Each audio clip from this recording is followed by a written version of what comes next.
The lottery market is bigger than a combination of books, movies, film, all combined. We've been spending more time in and around religious communities. You know, when you think about societal decisions historically, religion is really the underpin of community values, decisions, politics, language. It's important to lean into controversial areas, whether that's vice or anti-vice.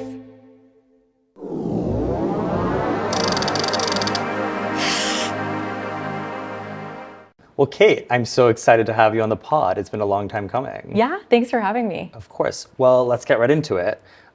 Kate, you're with Bullpen Capital. Tell us everything we need to know about the firm and how you ended up there. Yeah, for sure. So I grew up in Indiana, which may sound like kind of a non sequitur to venture, but I think has given me a more unique insight around businesses that can exist outside of Silicon Valley, although I live here and love it now.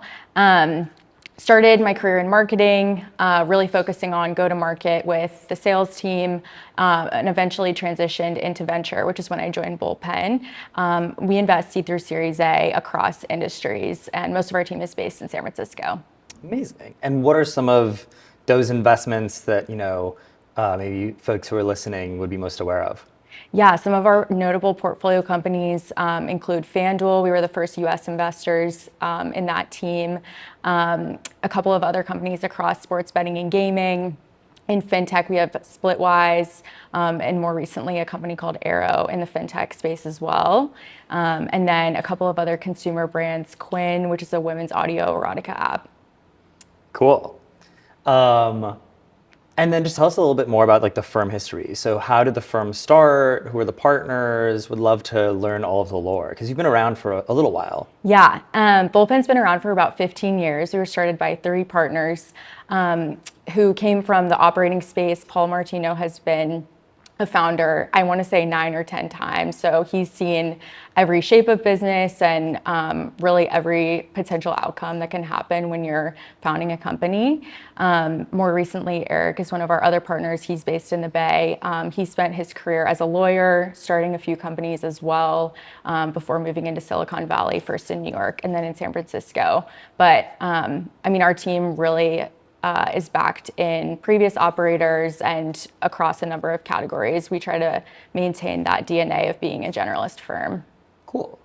Amazing. And I'm sort of also excited to be an advisor to Bullpen and scout for the firm. So we go not so way back, but I'm just super excited to have you on the pod. No, we're so lucky to have you as one of our first scouts, doing more outreach with the portfolio companies. Excited to be part of the journey.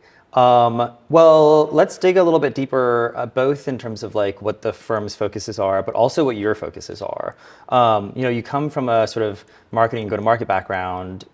How does that inform the way that you show up in sort of the Bullpen process and the way that you're thinking about investing? Yeah, I think really the common theme in my work has been blending right brain and left brain type of work, so qualitative and creative.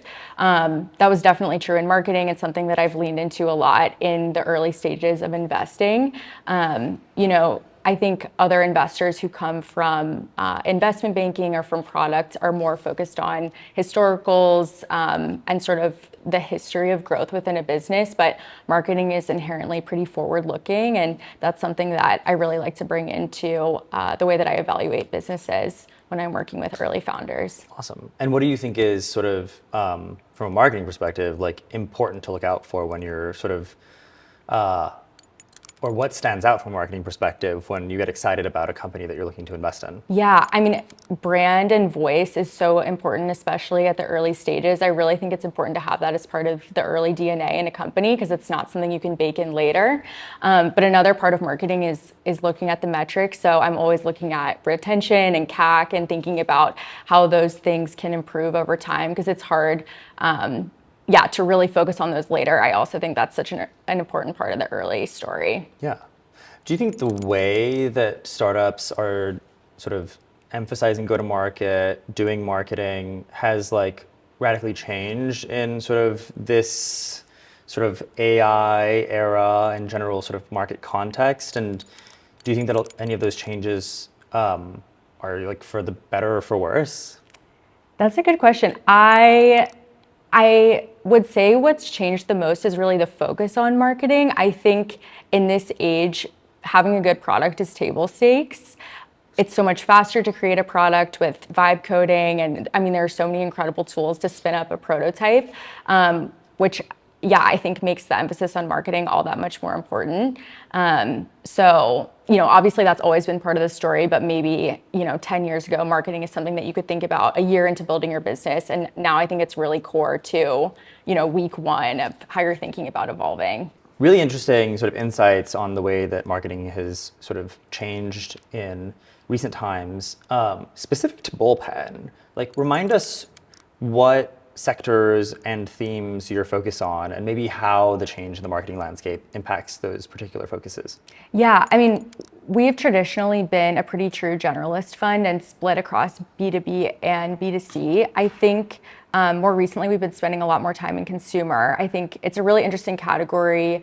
We have sort of established more of a right to win across sports betting and gaming. I think people often think that that's a pretty commoditized space, which I think if you look at the FanDuels and DraftKings is relatively true across the sort of sportsbook layer. But there's still so much white space when you think about hyper-engaged audiences. And when you also look at the infrastructure to support that. So in sports betting and gaming, we've been focusing a lot more on the infrastructure side, on the financial layer, because financial transactions in gaming have historically been blocked by traditional banks. We invested in a company called Edge, which has really built a financial platform for those users that enables instant access to deposits. So I think there's a lot of interesting opportunity there. Taking a step back and looking at gaming more broadly, there's still so much that can be done around the channels that users are engaged with or consumers are excited about. So we've made a couple of investments in lottery. Was interesting to me about the lottery market when I joined Bullpen is I found out that the lottery market is bigger than a combination of books, movies, film, all combined. So there's really a lot of spend that's happening there and hasn't been a lot of innovation in the space because, there's a lot of state by state regulations and famously government is very slow to move and innovate. But we were investors in a company called Jackpocket, which was really one of the first companies to digitize lottery tickets, and more recently invested in a company called EQL Games, which is broadening the types of games that lotteries can actually use to distribute to their states, which is pretty interesting. And then I think outside of the gaming universe, we're just trying to focus on where are these hyper engaged audiences, where are people spending their time and attention, and the dollars that follow that. Where are some of those hyper engaged audiences? Are there sort of demographic trends that you're following when you think about sort of the future of prediction, gambling, lottery sort of focus bets? Yeah, I think, we're not as focused on certain demographics, but I think, that's the type of thing that you always want to keep an open mind or else inherent biases come in and then you block yourself out from certain audiences. An example of that is when our team invested in Quinn, which is this women's audio erotica app, has had a lot of recent success working with some of the stars of Heated Rivalry, which is super exciting for them. And they're just doing a great job of building their brand around some of the very active fandoms. Totally. A lot of that's outside of Silicon Valley, but very captive audience. And then, yeah, just outside of that, kind of on the opposite side of these more taboo industries is we've been spending more time in and around religious communities, which I think is super interesting. When you think about societal decisions historically, religion is really the underpin of community values, decisions, politics, language, how people are really deciding where and when to spend their time. Historically, that's been an area that's been overlooked by Silicon Valley, but there's so much opportunity around innovation around religious communities that we're really excited about. Yeah. I mean, definitely the firm seems to focus on a number of these unexpected and often overlooked kind of themes. And I think that is really where the Bullpen magic exists. Let's focus in maybe a bit more specifically on how you think about individual companies as opposed to broader themes. Coming back to the sports betting and prediction market sort of thesis for a second. You know, Bullpen obviously has gone really deep in that sector or that theme. Your investors in FanDuel, Swish Analytics, Jackpocket, and other companies even internationally in the space, like Rei do Pitaco in Brazil, Draftea in Mexico.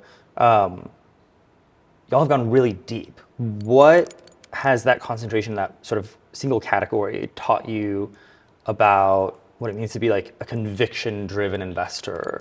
And do you think that, like, in general, this is something that like other investors should be doing more of? Yeah, I mean, I think what's interesting about sports betting and gaming is our investment in that started because we were willing to look into a category that other investors weren't, because the regulatory pathway wasn't there yet.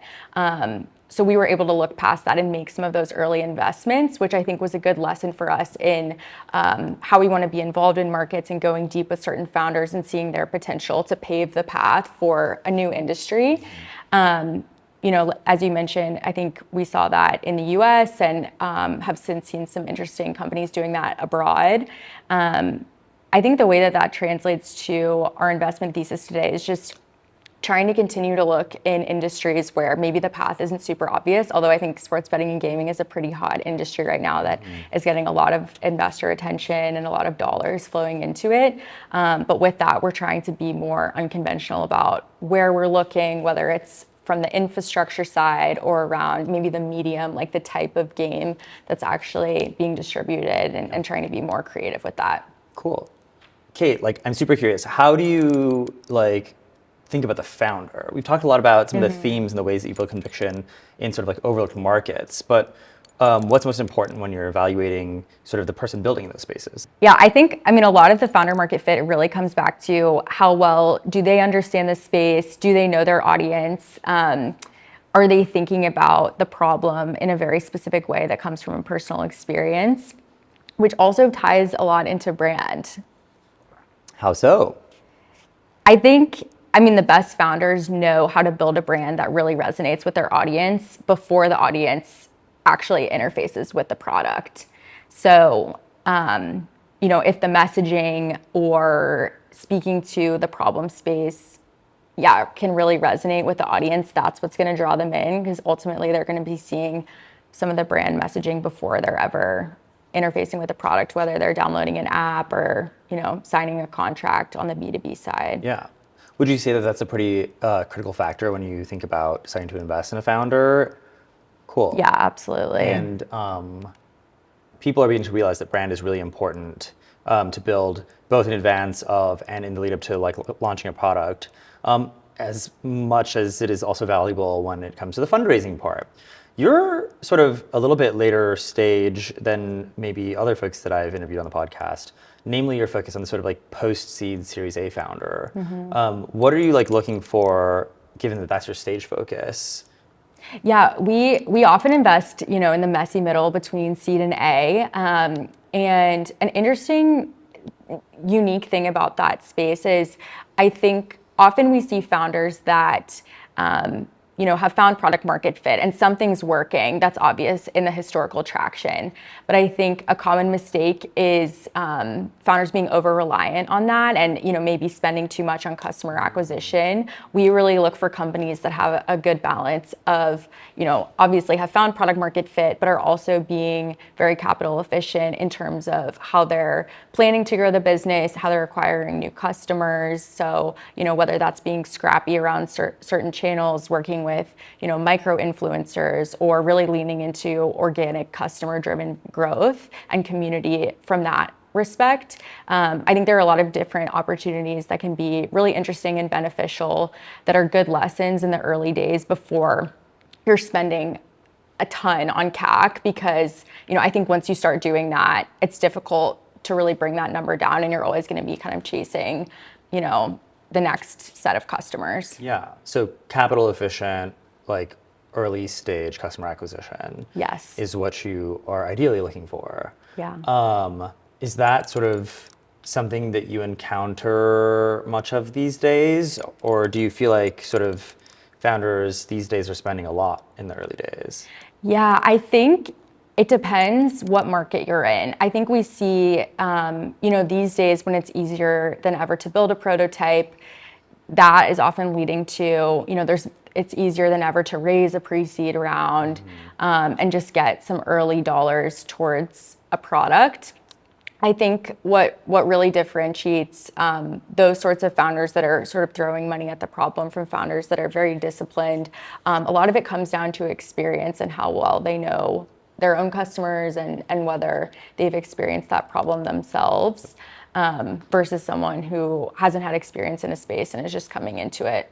Yeah, I have a lot of empathy for founders who are trying to figure out, they're being very creative and experimental with new channels, but are also trying to be efficient with their time and double down on what is working. Yeah, totally. What are some of the key learnings that you've had in the time as an investor, looking at some of these deals who've gone through that first sort of stage of growth?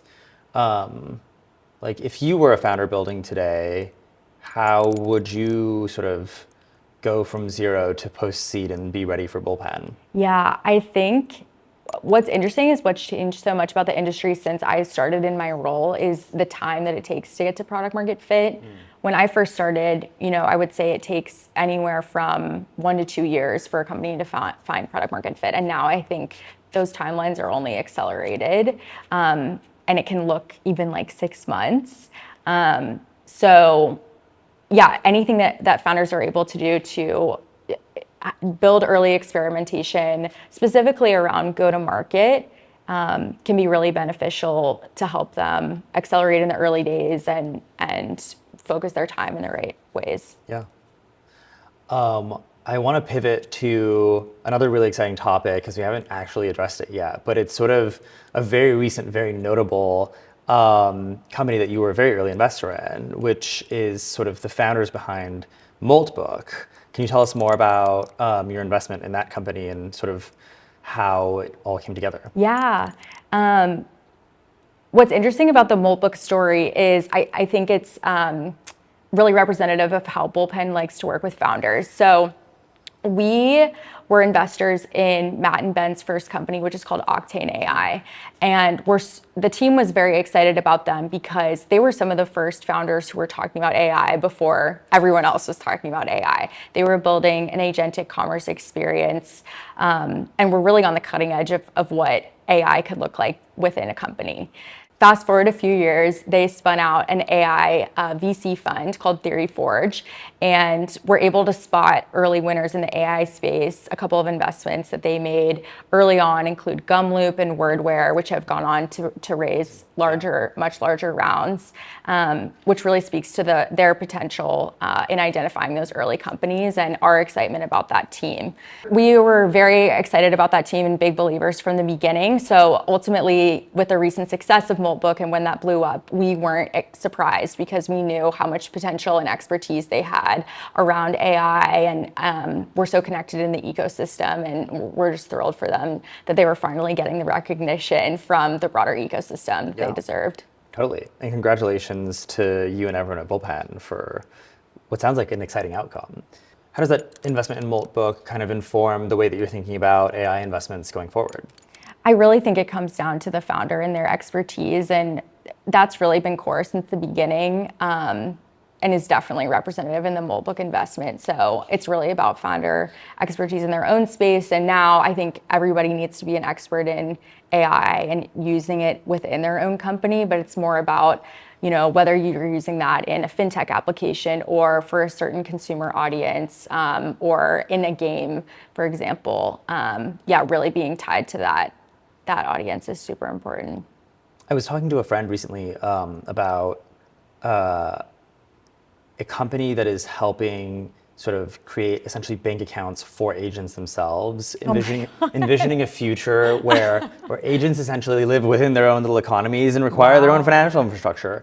And I think Moltbook was kind of a turning point for so many folks in terms of imagining what could be possible from almost a socioeconomic standpoint for this future version of the AI agent.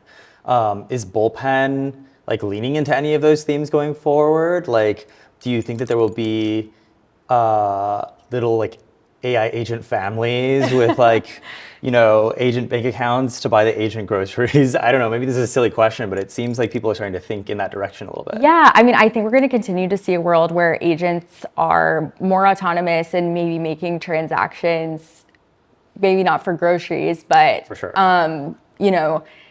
Agents got to eat. Yeah, that's good.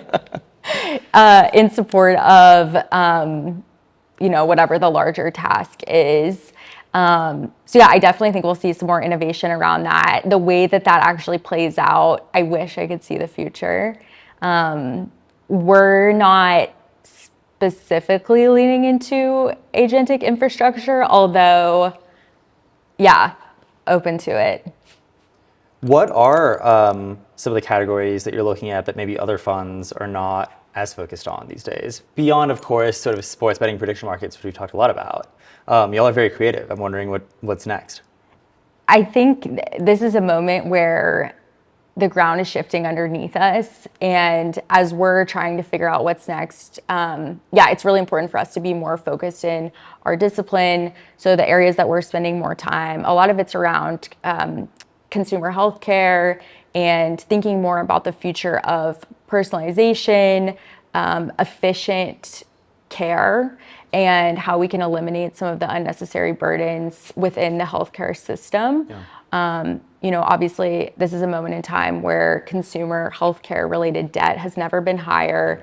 Every person has felt the pain of dealing with the healthcare system in some way. So there are a lot of interesting companies innovating in and around that space, whether it's care navigation or actual care delivery, that we're really excited about. And then I think outside of that, just thinking more about the broader consumer space as people are freeing up more of their time to think more efficiently. I think a lot of people are thinking more broadly about their sense of purpose and what they want to be spending their time on. So whether that's with communities that really matter to them or spending more time in and around like their families and making that experience more enjoyable and more efficient and less about, running the daily chores that you need to get done. There are a lot of interesting opportunities that just make life more enjoyable. Yeah.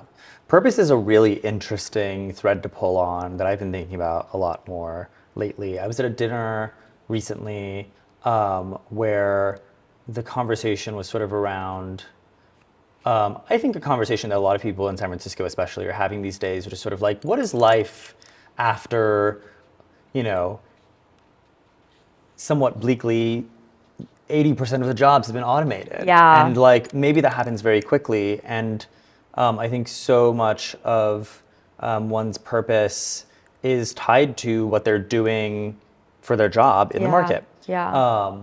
Do you have any thoughts on like what the sort of brave new world looks like and maybe what investments could kind of solve the purpose problem as traditional like norms and expectations around participation in the labor market kind of change? Yeah, I think, when it comes to identity, I mean, I think that's something that people have always been wrestling with, but with the proliferation of AI tools, that only becomes stronger. I think it's interesting to think about identity in terms of both finding your own purpose and tools that help you think more deeply about your strengths or weaknesses or, maybe not even having a judgment about your own identity, but just learning more about yourself. Whether that's through, for some people, astrology, for others, religion, there are so many different ways that can actually manifest. I feel like there's a lot more creativity about personal expression. So whether that's coming through, different tools for the fashion industry and clothing and thinking about expressing yourself that way, or thinking about the future of social media and how people are using that to express themselves, I think we're going to see a lot of big transformation when it comes to both internal, identity and external expression. Yeah, awesome. Okay, Kate. Well, we've entered the espresso round, or in this case, I guess like the tea round. What's the tea? I'm going to ask you a few questions and sort of like shorter form Rapid answer. Yeah. So let's go. What is one view you hold about the market that most investors would disagree with? It's important to lean into controversial areas, whether that's vice or anti-vice. Interesting. What's a company, founder, or sector that you're fascinated by at the moment? Fascinated about the rapid innovation that's happening in consumer healthcare. I feel like it's such an interesting moment in time because it feels like the consumer frustration with the market is at an all-time high, and because of that, there will be a lot of generational companies built to address those issues. Sick. What's a founder red flag that's actually a green flag for you? When founders are honest about their timelines, want to meet up and get a meal together, that is an opportunity that our team is always very excited about. So be just the right amount of pushy. Just the right amount. Cool. Okay. What do founders consistently get wrong about what VCs actually do? I think it's very important for founders to be thoughtful about the specific VCs that they want to partner with, and it's important not to be wrong about selecting those partners and pushing them early about what they can do for you in return. So the best founders should be asking their potential investors the hard questions about how they can be thoughtful partners about go-to-market, hiring, and the regulatory landscape, and be specific with asks and examples. Be specific with questions that you are genuinely thinking through to gauge their reaction. And worst that happens is you find a great partner. It sounds like what you're saying is that founders should really hone in on the funds that actually bring value add. And it sounds like you've brought so much value to the folks that you've invested in already. And Kate, thank you so much for bringing your value add to today's podcast. Thank you. Cheers.